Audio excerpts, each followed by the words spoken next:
রমজানে খাদ্যপণ্যের ভেজাল রোধে মোবাইল কোর্ট মাঠে থাকবে বলে জানিয়েছেন শিল্প উপদেষ্টা আদিলুর রহমান। সকালে শিল্প মন্ত্রণালয় এক ব্রিফিংয়ে তিনি এসব কথা বলেন। তিনি বলেন, খাদ্যপণ্যের মান বিএসটিআর ল্যাবরেটরিতে পরীক্ষা করা হচ্ছে।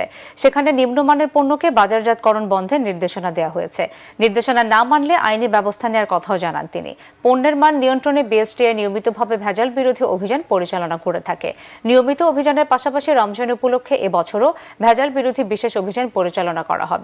ভেজাল প্রতিরোধের পাশাপাশি পণ্যের ওজন ও পরিমাপে কারচুপি রোধকল্পে মোবাইল কোর্ট ও সার্ভিল্যান্স টিম কাজ করবে। ব্রিফিংয়ে উপদেষ্টা জানান, ঢাকা মহানগরীতে বিএসটিআর নিজস্ব নির্বাহী ম্যাজিস্ট্রেটদের সাথে ডিএমপি ও এপিবিএন যৌথভাবে 3টি মোবাইল কোর্ট পরিচালনা করবে।